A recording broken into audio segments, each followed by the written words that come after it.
Well, welcome to another edition of 42nd Street Pete's Grindhouse. And again, many thanks for all the well wishes for my birthday, which still have been coming in, so that's pretty cool. But unfortunately, over the weekend, there was a passing. Henry Silva, one of our last great character actors, passed away at age 95. Henry's actual first feature film appearance was in the year of my birth, 1952, and he's been working steady ever since, or was working steady ever since. I mean, the guy was a true chameleon. He could play Asian terrorists, Indian renegades, Mexican bandits, and psycho killers. Like one of my favorite Henry Silva roles was Sharky's Machine, where he was that PCP whacked out killer that screamed and blew people's heads off. And at the end, he's standing there like he must have been shot like 15 times. You go, Sharky, and you hear the fucking, breath whistling through the fucking bullet holes until Burt Reynolds blew him out of the building. But he was also the inspiration for Quentin Tarantino's Pulp Fiction, him and Woody Strode, a white and a black hitman there. So where do you think Quentin got that idea? You don't have to look too much further. The Italian Connection. But anyway, I said I was going to talk about bad deals or Norm's mistakes, which Dave Phillips just PM'd me about. And yeah, Norm could be a shrewdy, but he also could shit the bed at times. And, sometimes he would make some really, really bad fucking deals. And, going back to, with Dave, the Green Bay Packers debacle, where he was getting all this stuff from a company out in California. And the first load was music videos, which was pretty good because you could sell them. But the second load was sports videos, and there had to be over 10,000 Green Bay Packers tapes. And he went fucking berserk on the phone with this guy, screaming and yelling at him, "I'll never buy from you again, yada, yada, yada." And then, like all Norm's mistakes, they go into the basement until Giuliani passed the 60-40 law. And these tapes we used to try to get a quarter for. Well, now they were $1.50, $3, depending on who Norm wanted to screw at the time. So, yeah. Another one was he had a shitload of records and the LP records albums that were there way before I even started shopping there. And these were over in a part of the store that took up about a quarter of the fucking floor space there. And they had been picked over, there was nothing good left. Trust me when I tell you that. There was nothing good. And I got aggravated and I says, you're never going to sell this shit. Why don't you have the guys put it in the fucking basement and be done with it?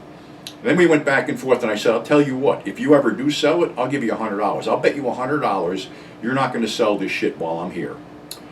Well, he always finds somebody and he sold the shit and I had to give him $100. So another one was he got a wonderful deal on porn tapes, except that they ran out after 30 minutes because they were on 30-minute blanks and they were like 60 or 90-minute films. And whoever was duping this stuff didn't put it on the LP mode, and he got stuck with about 100 cases of those fuckers, which wound up in the basement. Matter of fact, they were in the basement right after he passed away, and whoever that scumbag auctioneer who won the place, he got stuck with him. But one day I'm sitting home, and this was when video games were, started to get really, really hot, like Sega and Nintendo and shit like that. So he calls me up and he goes, I just got some video games and I got the consoles, I got the cartridges, I got all this shit. I go, cool, what kind are they? He goes, oh, it's a name brand. Trust me, it's a name brand. So I'm like, all right. So I think I was living in Lake Apatcon then, which is a good 2 hours from the city on a good day, or maybe 2.5 hours. So I basically had to leave my house at 4:30 in the morning to get over there by 7 o'clock to get a spot in front of his fucking store and wait till he got there at 7:30. So, okay, he gets there, and the wonderful deal he had was ColecoVision. That's right, ColecoVision. Tons of them. And the cartridges. So I'm like, okay, I drove how fucking far? How many hours to see this pile of shit? I said, you're never going to get rid of this shit. Nobody wants this. Oh, do me a favor, take some of it. So I'm like, all right. I take a case of the consoles, 4 of them, and a box of the games. And I probably didn't make any money because I took them to Jefferson and sold them there. But again, these all wound up in the basement. And then, I was still working there then, and he got some kind of hot shots in there that went down there and started looking at this, and they were oohing and ahhing and whatever, and they bought the whole load. Go figure. So Norm had a big black trade going on, like black porn videos, black action movies, anything black he felt he could sell.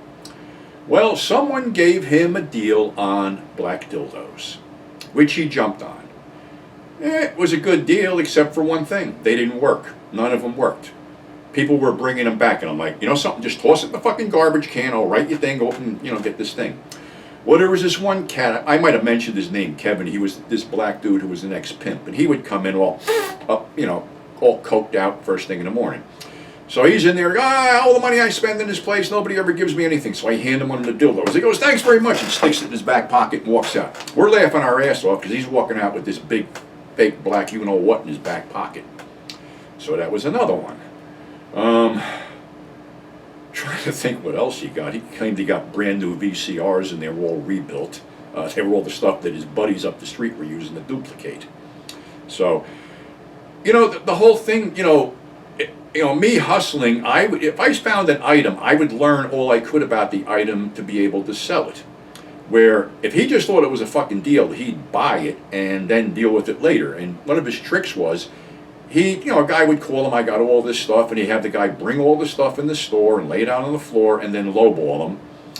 And 9 times out of 10, the guy would go for it because he didn't want to be bothered taking the stuff out. I mean, he tried it with me, and of course it didn't work. I think I spoke about the word processors and typewriters and shit like that. So, yeah. He would try it with me. It didn't work because I knew better. I wasn't about to get fucked. So, but other people would do other things. He made a lot of money doing that, but like I said, Norm's mistakes went into the basement and stayed in the basement. Another one was he had gotten these trading cards, and the first load was a home run because he had all the Bernie Wrights and Bernie Wrights and boxes of cards.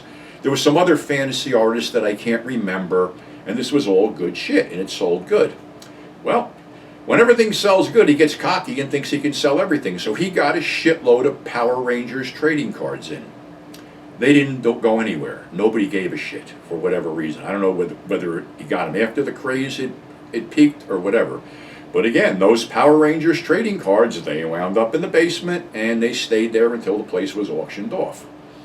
Trying to think what else was there. Yeah, like I said, he would make some really good fucking deals with shit, but other times he'd make these deals that basically shit the bed, and he'd try to get out from under them, and if he couldn't get out from under them, they'd be in the basement. So, yeah, that's our bad deals going to the basement story. And other people had asked me about this, and I'll put it out there. Do you guys really want to hear the history of me hustling and becoming a mechanic right out of college during the gas shortage? Because if you do, I'll tell those stories because you're interested. There's a bunch of segues in there. As I was training to be a mechanic, what would segue into a career of hustling merchandise? And that goes back to a place called Pine Brook Auction in New Jersey, which was the first flea market I went to. And that was up on Route 46 in Pine Brook, and it was like, there was a bunch, just weird shit you could buy, like raccoon skins and weird knives and all the other shit, so I got interested in doing that. But we'll save that story for another episode. So until then, thanks for subscribing, thanks for tuning in. I gotta hold this up again. If you want that book, Two-Fisted Tales of Times Square, just PayPal $20 to this address and leave your address, and I will be more than happy to send it out to you because I only got about 20 of them left. So until next time again, stay safe, and I'll catch you on the flip side.